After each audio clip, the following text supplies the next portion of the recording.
seminario El teléfono de la esperanza, acompañamientos en situaciones de vulnerabilidad emocional, realizada en conjunto por el Colegio Profesional de la Educación Social de la región de Murcia y, bueno, como bien indica el título, con las compañeras del teléfono de la esperanza.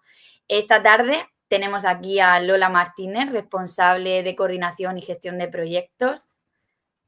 Buenas tardes. Bienvenida, Lola. Gracias. También tenemos aquí a Magda López, coordinadora del programa Súmate. Hola, buenas tardes. Hola, Magda, bienvenida. Y por último, que no menos importante, también tenemos a Rosa María López, que es responsable del área de salud.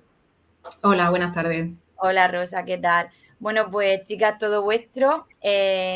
Como sabéis, la dinámica pues es comenzar con lo que es la exposición, la explicación de qué es eso que hacéis en el teléfono de la esperanza, y a posteriori, cuando finalice vuestra intervención, pues ya daremos paso a las personas que nos acompañan, las dudas que tengan, y si no, bueno, pues empezaremos con una ronda de preguntas para que así también pues vayan perdiendo un poco la vergüenza y puedan ir sumándose y interiorizar un poquito más y profundizar en lo que hacéis, en vuestra labor en el teléfono de la esperanza.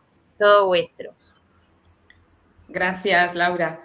Pues primero eso, agradeceros el espacio y la oportunidad de poder contar a qué nos dedicamos. Y bueno, pues me voy a apoyar en una presentación para que sea más visual y poder explicar los distintos programas que llevamos a cabo desde el Teléfono de la Esperanza en la región de Murcia. A ver, cuando hablamos de teléfono de la esperanza, pues evidentemente a todos nos surge la idea de un teléfono y es así, un teléfono al que se puede llamar. Y este teléfono al que se puede llamar es un teléfono de ayuda y de escucha y de orientación en situaciones de crisis, pero también es otras muchas cosas. Se trata esta tarde de haceros y de contaros, de haceros ver y de contaros todas esas cosas que también incluye ese teléfono de la esperanza. Bueno, esto es un poquito el recorrido que vamos a hacer con esta programación, con esta presentación, perdón. Este vídeo que no lo voy a poner, pero que sí que os invito a que podáis buscarlo y verlo, que es sobre el trabajo en equipo y que es de Pixar, que tiene distintos de trabajo en equipo. Pero bueno, quería reflejar con esto pues también nuestra visión de trabajo en conjunto. Y aquí salen distintos grupos de animales en los que hay una situación, alguno de ellos pasa por una situación de riesgo o por una situación de crisis y es el grupo quien sostiene y quien apoya y quien va al rescate. Y bueno, de alguna forma también esa es nuestra misión. Un poquito de cuál es nuestra esencia, cuál es nuestra misión, cuál es nuestra visión y cuáles son nuestros valores que es necesario, ¿no?, tener presente y que es lo que irradia toda nuestra acción. En este sentido, como os decía, pues somos también una entidad con un voluntariado muy fuerte y muy potente, muy formado además como agentes de ayuda y desde ellos es desde donde también la parte técnica nos inspiramos para crear y detectar a través de ellos las necesidades de la sociedad, del mundo en el que vivimos y del contexto en el que estamos. Por eso quería traer aquí algunos datos que, bueno, estos son datos de 2024. Como veis, bueno, a veces los números pueden ser fríos o pueden no decirnos nada porque son cifras al fin y al cabo. Pero si somos conscientes y ponemos la atención en lo que hay detrás del número, es decir, más de 13.000 personas en la región de Murcia han sido atendidas este año por los voluntarios y las voluntarias del Teléfono de la Esperanza. Esto quiere decir que más de 13.000 personas que en un momento de crisis en el que su vida se ha oscurecido, han buscado ese refugio, o a mí me gusta llamarlo ese faro, esa voz que les ha supuesto una luz en su oscuridad, en su momento de debilidad. Aquí, bueno, tenéis unos porcentajes en cuanto a hombres y mujeres, y luego 619 personas han sido atendidas en sede, en una atención especializada. Esto quiere decir que han sido atendidos por psicólogas, profesionales de la psicología y por orientadores familiares. Pero bueno, también quería dar otros datos, porque nos sitúan también en la dimensión de lo que es la salud emocional y lo que es la salud mental, y que es en lo que nosotras queremos incidir. Por ejemplo, la Organización Mundial de la Salud prevé que en el 2030 la salud mental sea la primera causa de enfermedad en el mundo. Otros datos, por ejemplo, importantes en cuanto a jóvenes. El 21% de los pacientes atendidos en la red de salud mental regional durante el año 2024 eran menores.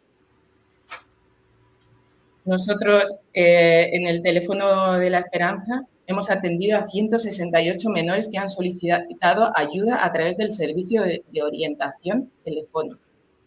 Bueno, como decía, todas estas llamadas, todas estas atenciones y orientaciones que hacemos nos hacen detectar pues lo que pasa allá afuera, lo que la gente y los ciudadanos y las ciudadanas les está pasando en su vida. Y esto nos hace pues ir creando proyectos que se van adaptando a las nuevas realidades. Lo de 50 años escuchándote tiene que ver porque justo este año estamos en el 50 aniversario. Hace 50 años que el teléfono de la Esperanza tiene implantación en la región. Y bueno, para que podáis ver la dimensión de las personas a las que llegamos desde los distintos programas, que ahora iremos haciendo un poco de parada en cada uno de ellos, pues esto, desde atención a menores y jóvenes, con los distintos programas que ya digo, no me voy ahora a reparar en ellos porque vamos a ir en las próximas diapositivas viéndolos. También a familias. Luego tenemos programas específicos que van dirigidos a mujeres por un lado, y también otros programas a hombres, a personas mayores, y luego también, como decía, nuestro estar en la comunidad, en el lugar donde estamos, donde vivimos y donde nos relacionamos. Entonces, pues tenemos una serie de programas que tienen que ver con lo comunitario. Como, sobre todo voy a destacar aquí, porque después no voy a reparar en él, en un programa que se llama Entre Amigos y que tiene lugar los sábados por la tarde, cada 15 días, en la sede de Murcia. Y bueno, pues ahí hay un encuentro de personas que quieren ir y, vamos, no te tienes que inscribir en ningún sitio, y es un lugar de encuentro en el que hay un facilitador que pone un tema a tratar sobre la mesa, y bueno, se hacen pequeñitos grupos de charla y de encuentro sobre todo.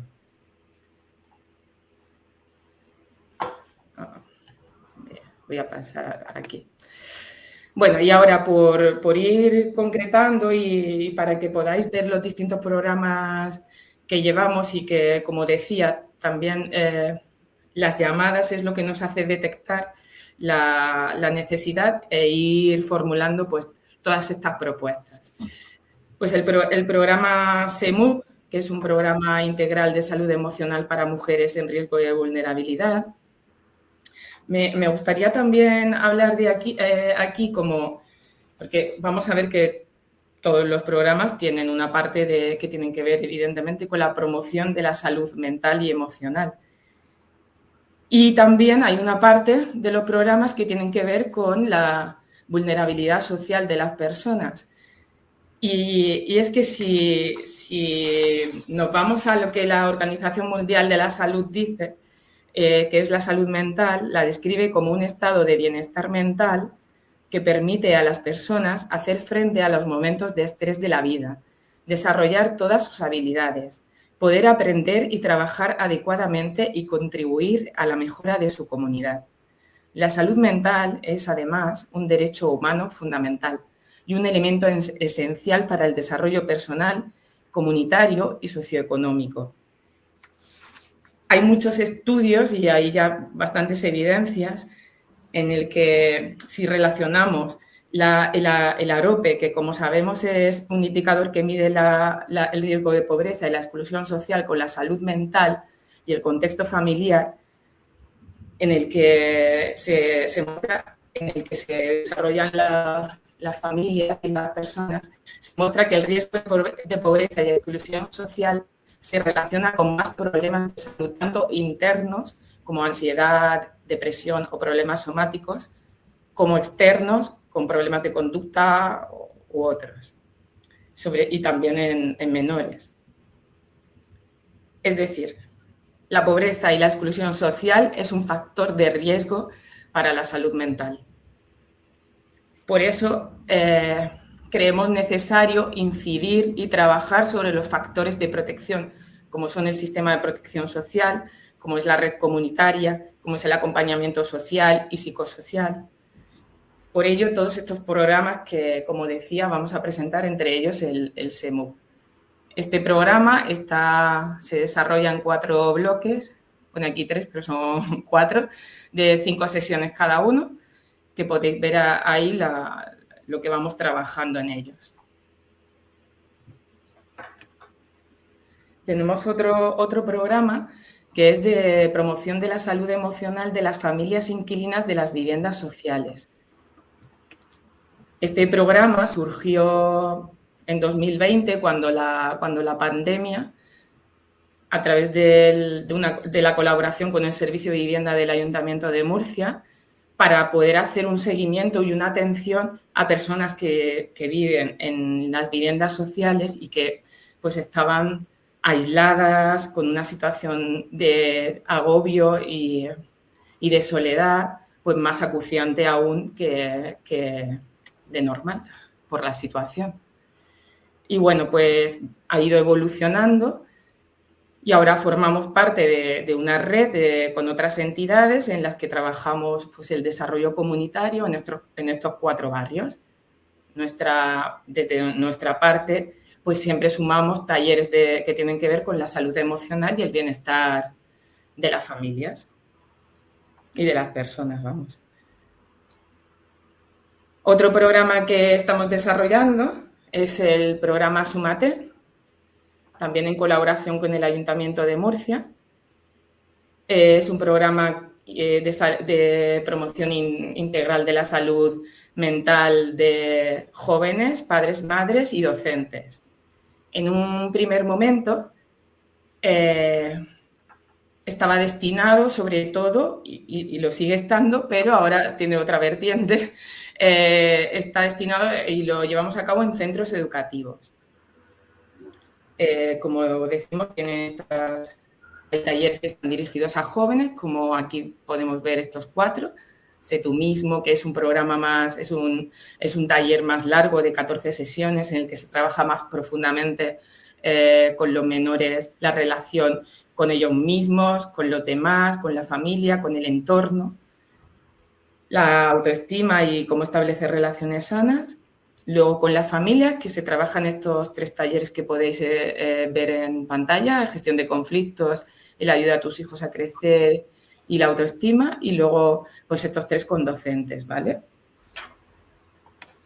Pero una de las cosas que también detectamos es que en el ámbito educativo, bueno, que detectamos que era evidente, pero bueno, queríamos hacer como una atención más concreta.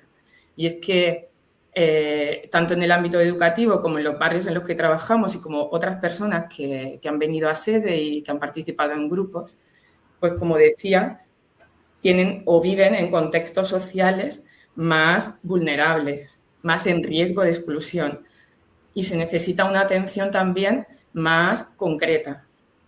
Entonces, pues tenemos el Súmate como estas dos líneas de actuación, el ámbito educativo y el ámbito social. El ámbito educativo, que también lleva, como he dicho, en los centros educativos se puede solicitar los distintos talleres a través de esta página del Ayuntamiento de Murcia. Y luego, bueno, los talleres se desarrollan en las horas de tutoría.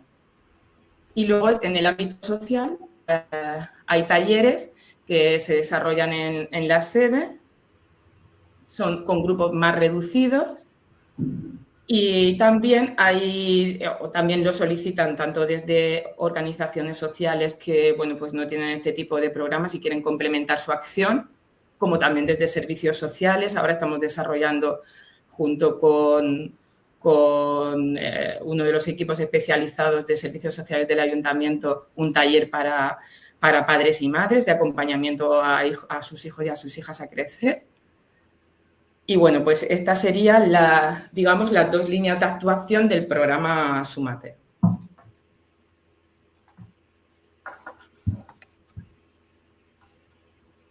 Desde, como decíamos, nuestro estar en la sociedad en la que vivimos, en el contexto en el que nuestra labor se desarrolla, nos hace también ver y detectar que hay otras formas, pues, también de comunicación y de relacionarnos. Y también es verdad que tras la pandemia, que también salió a la luz todas las dificultades que las personas jóvenes en relación a la salud mental, digamos, empezaron a comunicar, a detectar desde los centros educativos, desde los padres y las madres. Pues desde ahí surgió esta app, sobre mediados de 2023, para dar respuesta a esta petición de ayuda de los más jóvenes. La app es Conéctate.social, es un chat de atención en crisis en el que se hace una atención a las personas, sobre todo jóvenes, que conectan y que es su modo, pues eso, ahora mismo, pues el chat esta forma de comunicación escrita ha sustituido quizá al teléfono en muchos casos y a través de ahí se hace una orientación. Y quería decir que uno de cada cuatro jóvenes menores de 35 años que contacta por temas de ideaciones suicidas, autolesiones, etcétera. Y sobre todo, evidentemente, el mayor número contactan por situaciones de depresión. Luego tenemos otros programas que están subvencionados por el Servicio Murciano de Salud y que son grupos que se concretan en grupos de apoyo. Tenemos ahora mismo 6 grupos de apoyo que podéis ver aquí: el afrontar el duelo, elaboración del duelo para supervivientes de suicidio. Siempre me gusta explicar esto de supervivientes porque a veces es ambigua la expresión. Cuando hablamos de supervivientes de suicidio, no estamos hablando de alguien que ha intentado suicidarse y no llegó a su fin, sino que estamos hablando de las personas allegadas a la persona que se ha suicidado, ¿vale? Tanto familiares como amigos, como pues eso, todas las personas que están alrededor. Luego el otro grupo que es cuidando al cuidador, volver a vivir, que no lo veo, bueno, el convivir con la enfermedad y el superar la separación, ¿vale? Bueno, aquí os hacía un recorrido por los distintos grupos, pero esto lo podéis encontrar en la web en nuestra web, y es ahí también donde se tienen que hacer las inscripciones. Quería decir también que son grupos activos, que están activos todo el año. Os podéis inscribir en las distintas sedes o podéis derivar, si sois profesionales, a a las personas a las distintas sedes. Tenemos sede en Murcia, en Lorca, Mar Menor, que está ubicada en San Javier, y en Cartagena. Bueno, que esto, si queréis un poquito más información sobre estos grupos, además podéis contactar con nosotros, pero también en nuestra web es donde está la información y donde os podéis inscribir, y de ahí ya se contacta con la persona que se inscribe y se le da la información. Bueno, pues afrontar el duelo, como veis hay una pequeña descripción y lo que se ofrece y las sesiones y cuánto la duración de las mismas, ¿vale? Lo voy a hacer un poquito rápida simplemente para que veáis, pero ya os digo que toda la información está en nuestra web y que en todo caso podéis llamar y pedirla a través del teléfono también.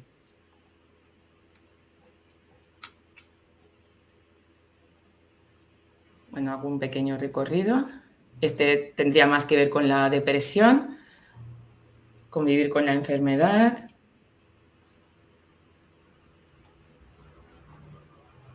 Superar la separación. Y bueno, ya pasamos al siguiente programa, digamos, que desarrollamos. Lo de los grupos de apoyo también lo he pasado así porque después mis compañeras que van a hablar del acompañamiento en crisis seguro van a entrar en cómo se atiende de estos grupos de apoyo y cómo se hace ese seguimiento y ese acompañamiento a las personas que forman parte o que quieren participar, ¿de acuerdo? Bueno, el taller Vive tus emociones. Estos talleres están destinados a personas mayores. Hasta ahora se han llevado a cabo en los centros sociales de mayores del municipio de Murcia. Incluía un catálogo de actividades. Igual también es también, digamos, un proyecto que surgió después de la pandemia. La pandemia removió, como sabemos, muchas cosas, entre ellas, pues puso en evidencia la necesidad del cuidado y del autocuidado. Y bueno, pues de ahí surgió este proyecto que se ha ido manteniendo y que ha ido creciendo, además. Y bueno, se trata también, pues esto como finalidad última, contribuir a que las personas mayores, pues también esa autorrealización y se les proporciona estrategias y herramientas de gestión emocional y mantener también pues su grupo social de referencia y en el que también puedan encontrar un desarrollo personal. Se realiza a través de distintos talleres que se ofertan. Empezó a finales de 2021 y hasta 2024, pues se han hecho todos estos talleres y se ha acudido a 26 centros de mayores, todos estos en el municipio de Murcia. Para 2025 también, al final todos estos programas están vivos, son dinámicos, son escucha y al final pues también de lo que nos vamos viendo, observando, de lo que nos va llegando, de las necesidades también de las personas, pues vamos creando nuevas fórmulas también y nuevos talleres, nuevas, digamos, temáticas. En este caso, en 2025 tenemos estos talleres que son vivir una vida plena, la felicidad presente, afrontar los cambios en la vida y las relaciones con los hijos y las hijas adultas. Y bueno, pues como os decía, tenemos el número de teléfono al que podéis contactar con nosotras, el correo electrónico, y luego tenemos distintos correos electrónicos para cada uno de los programas, pero bueno, este sería el general. La web, que ahí es donde podéis encontrar todos los grupos de apoyo, donde se hacen las inscripciones y donde podéis contactar también, inscribiros en otro tipo de talleres. Y luego, pues también, si queréis seguir nuestra actividad en redes, pues aquí tenéis ahora mismo con las que nos manejamos. Y bueno, pues yo por mi parte, esta es un poco todo este abanico que tenemos de programas actualmente y también estamos ideando haciendo nuevas propuestas de, pues eso, identificando situaciones, identificando necesidades y queremos dar respuesta a todo ello, así que estamos formulando nuevas propuestas que pronto iréis conociendo. Y nada, gracias por la atención a quienes están ahora mismo en directo y quienes lo pueden ver después. Y nada, doy paso también a mis compañeras y a Laura para hacer el coloquio y seguir pues poniendo sobre la mesa lo que hacemos. Muy bien, muchísimas gracias. Nada, a mí me ha quedado bastante claro, Lola. Realmente no tenía conciencia de todos los lugares donde tenéis tantos proyectos, ¿no? Porque al final es verdad bueno, que se conoce así como a grandes rasgos el teléfono de la esperanza, pero sí que creo que es oportuno y sobre todo que en estos espacios sirvan sobre todo para que bueno, futuros educadores y educadoras sociales o pues cualquier ciudadano, ¿no? que pueda necesitarlo, sepa que puede contar con este tipo de espacio para ello. Así que, bueno, pues muchas gracias de nuevo. Si os parece, podemos dar comienzo a las cuestiones. No sé si en el chat hay alguna, pero bueno, mientras Juan Carlos me dice algo, pues vamos a dar paso a las cuestiones, ¿vale? Si os parece. Empezamos por la primera. ¿Cuáles son los principales retos a los que se enfrenta un profesional en el acompañamiento de personas en crisis emocional? Vale, bueno, pues voy a coger yo la palabra en esta pregunta. Bueno, yo voy a hablar un poco a nivel general, pero también quiero hablar un poco a nivel de mi experiencia profesional. Yo ahora mismo llevo el área de salud, entonces pues coordino estos grupos de apoyo del Servicio Murciano de Salud que ha estado comentando mi compañera Lola, y en concreto soy dinamizadora de los de duelo y supervivientes de suicidio. Entonces, bueno, principales retos, pues he seleccionado algunos, y uno que es crucial es saber adaptarse a las situaciones que se nos presentan de los usuarios, de las personas participantes en estos grupos, porque son totalmente diferentes. Aunque haya un grupo de duelo con 10 personas y todas tienen una situación parecida, al final cada uno tiene una situación particular concreta. Entonces, pues hay que saber la naturaleza de lo que está presentando, el tiempo que lleva en esa situación, qué necesidades específicas tiene. Entonces, aunque sea un grupo terapéutico, por así decirlo, también hay que trabajar a nivel individual, ¿no? Un poco las características que presenta cada uno de los participantes. Por eso, cuando Lola comentaba que también disponemos de un servicio de especialistas, de psicología, muchas de estas personas que vienen a los grupos también pueden ser atendidas por estos especialistas, ¿vale? Paralelamente, o bien antes del grupo o bien posteriormente al grupo, ¿vale? Luego, también es importante saber gestionar un poco la carga emocional que trabajar con un grupo así implica, ¿no? Porque al final, pues, todos somos humanos y por mucho que quieras ser objetivo o desvincularte, son situaciones que muchas veces, pues, te recuerdan algo que tú has vivido, o al final empatizamos, ¿no? Y sufres también con esas personas, las situaciones que ellos te están manifestando. Entonces, es importante tener habilidades en ese sentido para la gestión de esa carga emocional, y también tener en cuenta el autocuidado, ¿no? El poder recargarte fuera de ahí y tener tu tiempo de desconexión en tu vida privada. Ser objetivos, como comentaba, el no juzgar, el establecer desde el principio unas normas en estos grupos para que la gente, pues bueno, además de confidencialidad, pues que manifiesten una actitud de respeto, sin juicio, de escucha activa, al final de cohesión con ese grupo de trabajo. Y bueno, y evitar también que esta labor desgaste, ¿no? Porque al final, pues lo que comentaba, absorbes parte de estas problemáticas, y bueno, pues yo creo que es crucial el saber gestionar eso, ¿no? El saber tener habilidades de gestión del estrés y eso, y priorizar también tu autocuidado como profesional. Entonces, creo que un poco los retos van por ahí, ¿no? El detectar las necesidades específicas de cada persona, aunque estemos hablando de un grupo, y luego también cuidarte tú a nivel profesional. Por lo menos desde mi experiencia en los grupos de apoyo es lo que más estoy detectando. Vale, Rosa, muchísimas gracias. Has hablado de muchas cosas importantes, la gestión del estrés, el tema del autocuidado, la gestión emocional, ¿no? Que claro, al trabajar con un colectivo tan vulnerable, evidentemente pues hacen propicio, ¿no? El tema de saber desvincularte, ¿no? En el momento en el que sea oportuno también por el tema de, bueno, pues del autocuidado.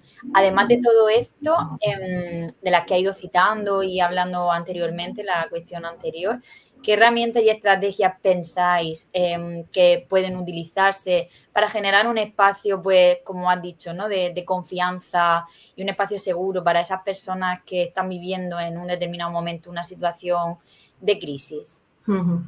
Aquí sí que quiero diferenciar un poco dos tipos de gestión de crisis, ¿no? Porque por un lado tenemos estos grupos de apoyo con distintas problemáticas, lo ha presentado antes Lola, entonces, bueno, yo estoy hablando más específicamente de supervivientes de suicidio y duelo, pero es cierto pues que también tenemos el de convivir con la enfermedad para temas de enfermedades crónicas, el de volver a vivir, temas de depresión, separaciones. Cuidando al cuidador, ¿no? Que acuden muchas personas que están cuidando a familiares o personas dependientes. Entonces, bueno, por un lado, generar un espacio seguro en lo que son esos grupos, ¿no? Tener muy en cuenta el ambiente en el que se desarrollan, cuidar mucho las salas, la disposición de las sillas que solemos ponernos en círculo para poder vernos todos, el interactuar, el que ellos mismos se pregunten y se devuelvan las contestaciones. Realmente el dinamizador ahí hace de guía.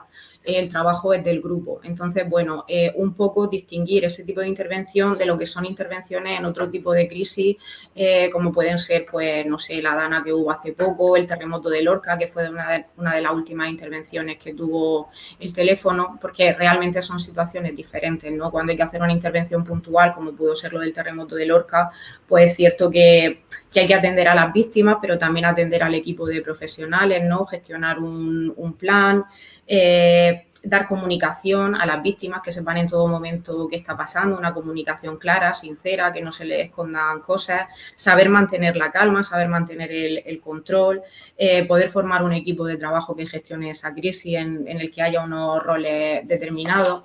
Y bueno, y sobre todo, pues eso, también saber gestionar un poco esa carga emocional y priorizar un poco en qué momento está cada profesional, ¿no? Ser honesto y decir, mira, ahora mismo yo con esta situación no puedo, derivar a un compañero, etcétera.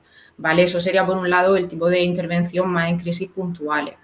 Y en lo que son los grupos de apoyo, que es lo que yo conozco así más de primera mano, pues un poco lo que estamos comentando, ¿no? El tema de, sobre todo en las primeras sesiones, establecer ese ambiente seguro, esa sinceridad, esa confidencialidad por parte de los participantes, que se sientan un poco en familia, porque es cierto que las primeras sesiones pues llegan muy nerviosos, muy ansiosos, no saben qué van a encontrarse, van a hablar de temas muy duros, están en un momento de su vida muy difícil, entonces cuesta abrirse a los demás y muchas veces pues llegan en una situación que como expectantes, ¿no? Como no sé a qué vengo, no conozco a nadie, qué voy a hacer aquí.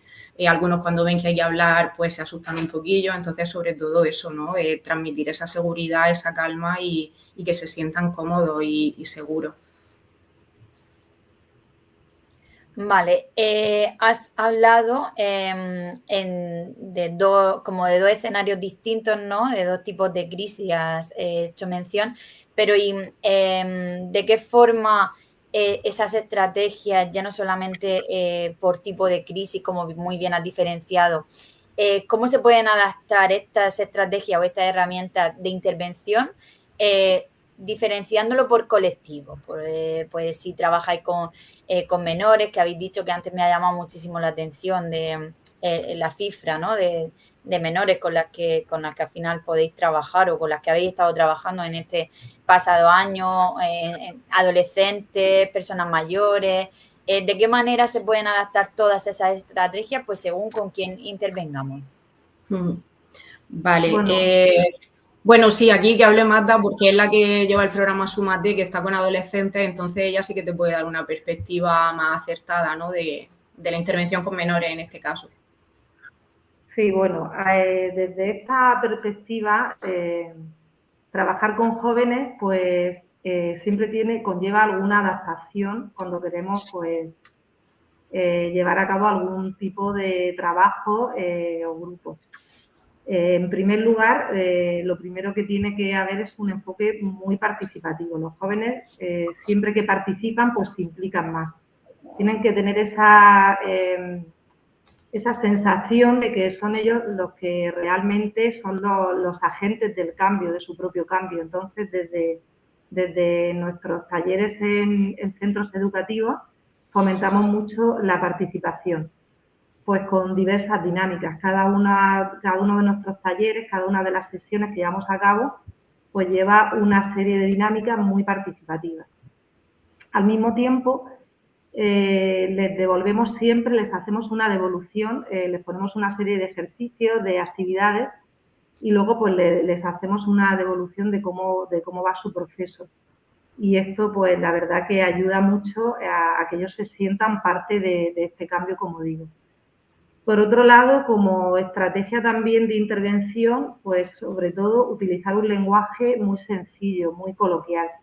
Desde nuestra experiencia, pues cuando utilizamos tecnicismo, el joven pues se desconecta. Entonces necesitan un lenguaje muy claro, muy cercano, que ellos puedan entender.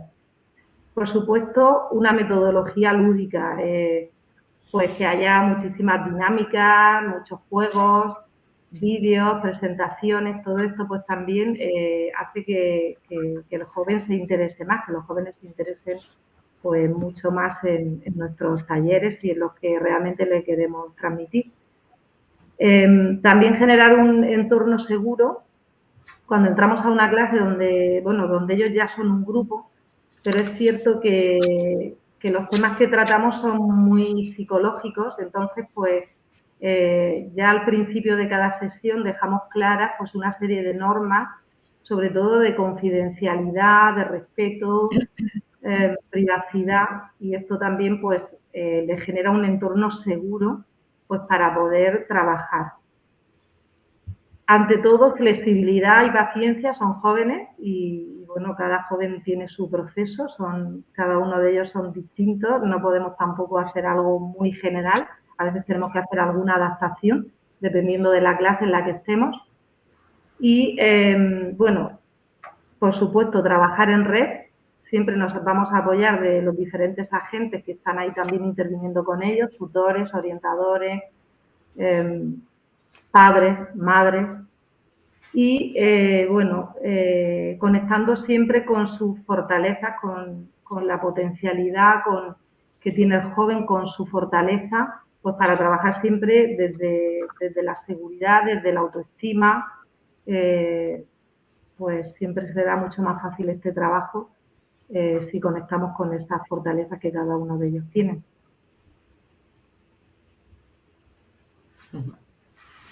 Vale, muchas gracias. Has estado y ya me ha preparado la siguiente pregunta.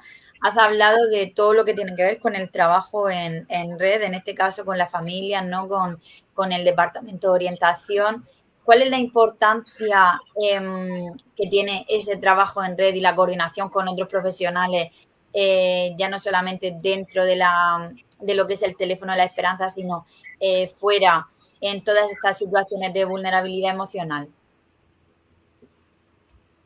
Pues bueno, por ejemplo, con el programa Súmate que comentaba Magda, nos movemos mucho con eso, ¿no? Con los tutores, con los orientadores, que son los que conocen de primera mano a los alumnos, ¿no? Porque al fin y al cabo nosotras llegamos a impartir esos talleres que tiene Súmate, el grupo ya está cohesionado, entonces, bueno, empezamos desde cero con ellos, al final sí que cogemos muchísima confianza, solemos tener buenísima relación con los alumnos, pero bueno, es muy importante estar en comunicación continua con los tutores y con el departamento de orientación cuando se detectan determinadas cosillas, ¿no? Que pueden pasar a veces desapercibidas, pero que haciendo este tipo de trabajo pues muchas veces salen cosas a la luz que pueden estar ocultas.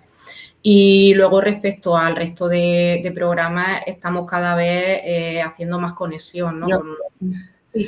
Sí, yo quería en esto que estaba diciendo Rosa también añadir un poco, uniendo con lo que hablábamos antes de de las situaciones de riesgo y exclusión social y todos los agentes que hay alrededor de, entre ellos los educadores y las educadoras sociales, la necesidad también de ver a la persona, no, a veces lo hacemos ¿no? como compartimento estanco, cada uno es de su mirada y aquí me quedo, y la necesidad de ver el todo, de ver lo integral, ¿no? y de integrar todas esas miradas. Y para ello es necesario que los acompañamientos, aunque haya una persona de referencia, ¿no? como metodología, pero sí que haya que sea una actuación coral, al fin y al cabo, ¿no? Como sería en teatro, con el protagonista o la protagonista, que es la persona, y todos los demás en ese que vamos girando. Y lo que decía antes también, porque al final no es, o sea, cuando alguien tiene una dificultad o una crisis emocional, eso es el síntoma de algo, de un montón de cosas.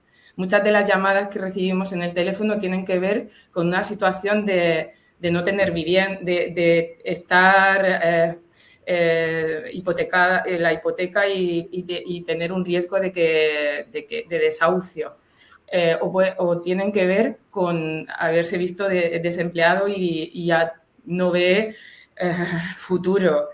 Tiene que ver con la desesperanza vital que pues, en muchos jóvenes se da, de no encontrar pues, nada que les motive, nada en lo que poner su sentido en la vida.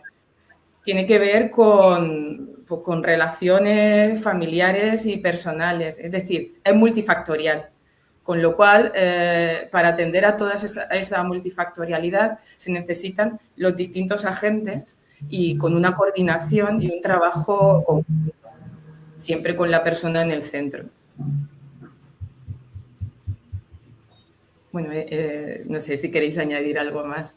Sí, no, tal como la he explicado, se ve como de forma muy clarificadora, ¿no?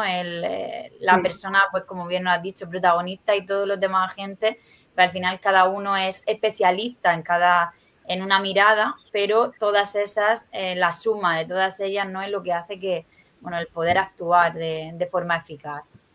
Magda, creo que quería añadir algo. Sí, quería añadir también que, bueno, cuando nosotros hacemos una intervención en el aula, con estas dinámicas que llevamos a cabo, a veces detectamos señales de alarma y normalmente coinciden cuando detectamos algún proceso que esté atravesando un menor, algún problema, normalmente cuando lo ponemos en comunicación con el centro, con el departamento de orientación, suelen ser menores que ya están trabajando con ellos. Quiero decir que va un poco en la línea de lo que está haciendo el centro.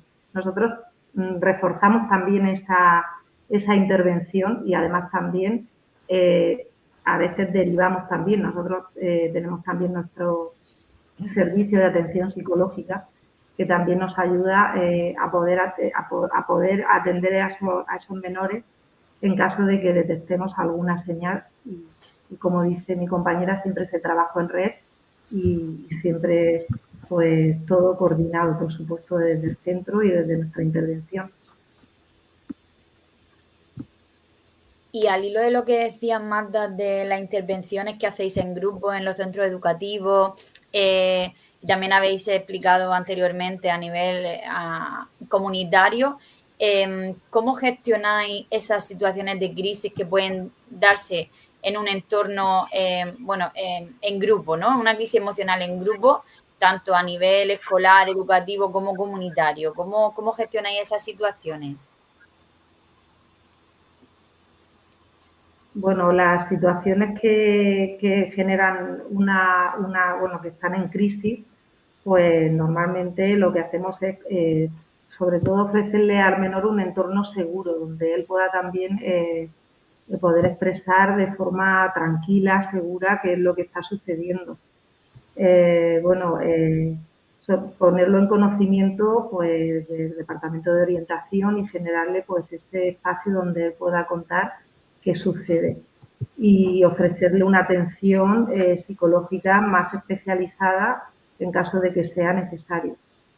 Por supuesto, pues ponerlo también en caso de que sea necesario en conocimiento de su familia y bueno, apoyarnos pues en los diferentes agentes que intervienen con el menor, no solamente en el ámbito en el que esté en clase, sino pues con compañeros, tutores, orientadores, etcétera. Vale, aquí, por ejemplo, en todo lo que trabajáis, ¿no? Con los colectivos con los que trabajáis, ya no solamente las situaciones, me vienen a la cabeza, ¿no? La palabra resiliencia y la palabra empoderamiento. ¿Qué papel creéis que juegan estos dos conceptos en la recuperación emocional, digamos, de las personas que acuden a vosotras en situaciones de crisis? A ver, Bueno, yo por el... sí, Rosa ahí puede quizá a lo mejor dar un poco una versión más de, digamos, de intervención en crisis, porque realmente... Bueno, yo iba a hablar ahí un poco en concreto de los grupos de apoyo, porque como os decía, es lo que conozco más de primera mano. Entonces, por ejemplo, en los grupos de duelo, estos dos conceptos son súper importantes a la hora de elaborar ese proceso y de terminar, de acabar el proceso con una reconstrucción un poco de la persona que viene en esa situación de crisis. El grupo de apoyo de duelo, por ejemplo, se divide en bloques. Entonces, en un primer bloque se trabaja muchísimo la expresión de emociones, el conocimiento de qué me está pasando, de si es normal, si no es normal. Hay gente que viene totalmente desubicada, ¿no? Y luego sí que una vez que se trabaja todo eso, pasamos más a la reconstrucción, a qué hago ahora con mi vida. Entonces, es muy importante, en primer lugar, trabajar el concepto de resiliencia, porque sacar un aprendizaje de esta experiencia y bueno, sacar fuerza de esta situación adversa que estas personas están viviendo. Una vez que eso está trabajado, entra en juego ya el papel de ese empoderamiento que comentaban, ¿no? Una vez que yo he trabajado, he expresado, reconozco mis debilidades, reconozco mis fortalezas, hago ese proceso de reconstrucción de mi vida, que tengo ahora mismo, en qué circunstancias estoy. Siempre estas situaciones marcan un poco un antes y un después. Entonces, muchas veces caemos en el error de querer ser la misma persona que éramos antes de que nos pasara esto y ya no es posible. Podemos ser parte de esa persona, pero por lo general suele salir una nueva versión, ¿no? Porque nuestras circunstancias cambian y nuestro mundo se tambalea. Entonces, ahí entra en juego ese empoderamiento, ¿no? Con las herramientas que he adquirido y con el trabajo que he hecho de elaboración de este proceso, cómo resurjo un poco, entre comillas, ¿no? O cómo me agarro a nuevas circunstancias que me hacen seguir viviendo y seguir teniendo ilusión por estar aquí, porque mucha gente dice que ya no vive, que sobrevive. Entonces intentamos trabajar eso, no se trata solo de sobrevivir, de respirar y de seguir aquí, sino qué herramientas tengo y qué camino construyo a partir de ahora. En este sentido, yo voy a meter aquí la pequeñita cuña de la campaña que tenemos ahora mismo de captación también de voluntariado que se llama Motivos de Esperanza. Y al final, pues es eso, es sembrar motivos de esperanza, encontrar motivos de esperanza y desde luego las personas con las que nos encontramos son ejemplos de resiliencia, porque están luchando día tras día, momento a momento, por estar ahí y por seguir. Entonces, son auténticos ejemplos también para quienes el personal técnico y el voluntariado que estamos en contacto. Al final, como todos los procesos de ayuda, ¿no? Quienes trabajamos en este tipo de acompañamiento sabemos que es un proceso de retroalimentación y que es un proceso al final, de enriquecimiento mutuo.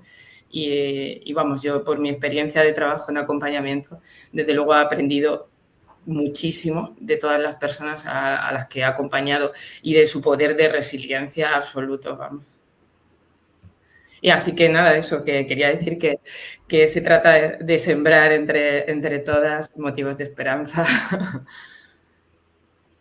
Un lema bastante guay, ¿no? Y muy al hilo, muy al hilo de vuestro eslogan y bueno, de la entidad, ¿no? Y a mí, bueno, pues siempre me gusta cerrar barriendo para casa como educadora social, por supuesto, y como sé que al final, bueno, pues aunque ahora tengamos poca gente conectada, sé que luego las visualizaciones aumentan mucho y antes de que la gente lo plantee y se quede sin respuesta, ¿cómo creéis que las profesionales del ámbito de la educación social, qué cabida tenemos nosotras en el teléfono de la esperanza? ¿Cuáles son las funciones? ¿En qué puede beneficiar la educación social en este acompañamiento en situación de crisis que a mí me parece tan importante, ¿no? El tema de las emociones para mí es algo esencial, de hecho, bueno, en mi día a día, pero en la docencia, y creo que es algo que no le prestamos la atención suficiente, ni en centro educativo, ni en casa, ni en nuestro día a día, en el autoconocimiento emocional, ¿no? Y toda la tarde estáis hablando de eso y yo estoy súper feliz escuchando. La educación social, en ese acompañamiento, ¿cuál sería nuestro papel ahí dentro? Pues desde mi punto de vista es esencial y con lo que hablábamos antes de esta coordinación de actuaciones, ¿no?, entre los distintos agentes. Es más, en las formulaciones o nuevas formulaciones que estamos haciendo de proyectos, y es una de las figuras que tenemos en cuenta en muchos de ellos, porque lo que antes también comentaba, ¿no?, el que los factores de riesgo también como determinados factores de riesgo, pero otros factores de protección como son las relaciones sociales, el poder de red comunitaria y de apoyo. Para mí la figura del educador o la educadora social como agente comunitario, como acompañamiento personal también, de apoyo, me parece esencial en todos estos, digamos, proyectos que hemos ido comentando. Es otra, digamos, como otra... no sabría decir, como otra cuerda a la que agarrarse, ¿no? Otro sostén. Y vamos, tú también puedes, no sé, en tu opinión, ¿cuáles las aportaciones que podríais hacer desde vuestra profesión? Pues ¿Cómo sí, lo ves tú? creo que el tema del acompañamiento, ¿no? Todo lo que tiene que ver con esa socialización, ese agarre emocional, el estar, que toda la tarde, ¿no? Habéis estado diciendo, el ser alguien que no me juzgue, que no hable, pues todo eso forma parte, ¿no?, de nuestro código deontológico de la profesión. Entonces creo que es súper importante. También porque, bueno, al final la educación social trabaja con personas y vosotras las ponéis ahí en el centro, ¿no? Creo que eso es súper importante, ¿no? Destacáis que por eso las herramientas, la pregunta un poco trampa, ¿no? Qué herramientas, qué estrategias, al final trabajas con personas y todo es válido para todo, pero como decía Magda, al final cuando trabajas con menores, con adolescentes, pues sí que la terminología, los conceptos, simplemente con eso ya te acercas a la persona, ¿no? Pero el trabajar con personas al final es, pues eso, es la educación social. Así que yo sí que tengo también una pregunta que se me ha venido así, me tiraría toda la tarde hablando con vosotras, ya que adelanto. Pero cuando el voluntariado llega, porque claro, impartiendo docencia, ¿no?, en educación social, a mí me gusta mucho el tema del voluntariado, también porque le hace ver otra perspectiva que desde la universidad no está planteada, bueno, pues porque nada más que tienes prácticas externas y el contacto con lo profesional viene en tercero y cuarto de carrera. Y previamente, pues muchas veces yo cuando trabajo con proyectos sí que trabajo con acercarse a las entidades, mostrar interés, conocerlas desde dentro, no de lo que vemos en la página web, ¿no?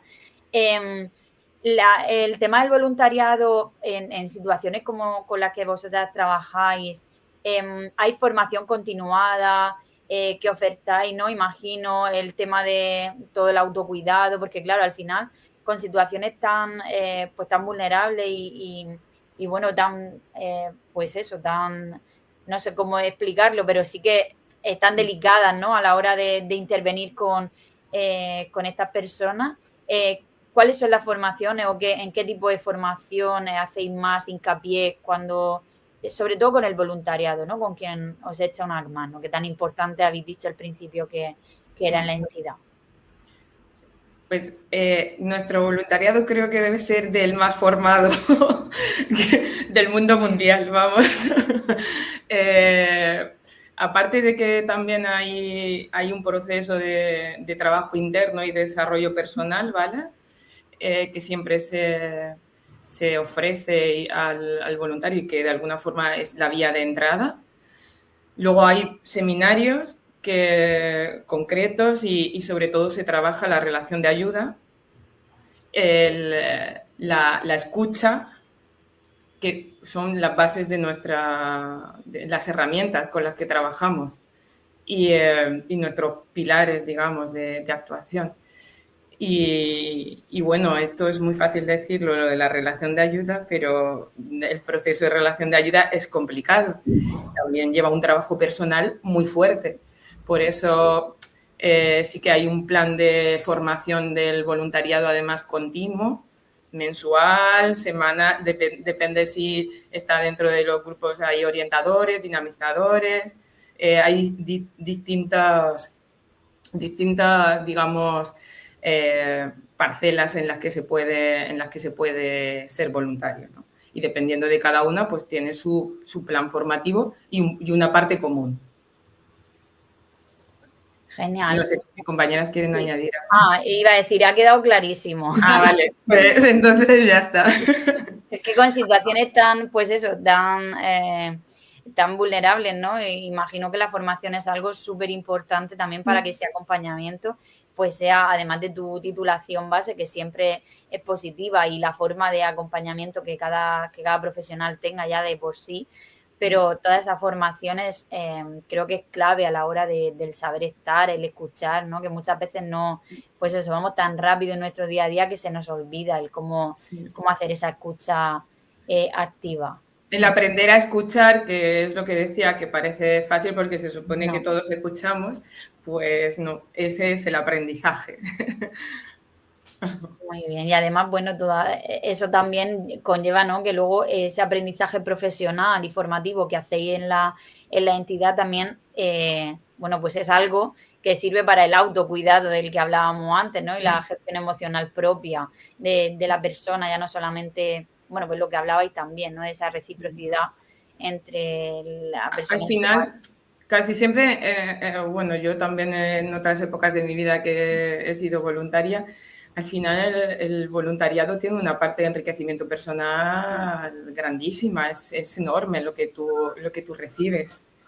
Y no solo, y en este caso, en el Teléfono de la Esperanza, es que además formativamente es mucho lo que recibes, es como una formación complementaria y también, ¿por qué no decirlo?, de mucha calidad, con gente experta, con una trayectoria grande y larga en estas situaciones. Entonces es algo que es que merece mucho la pena para las personas pasar por ahí.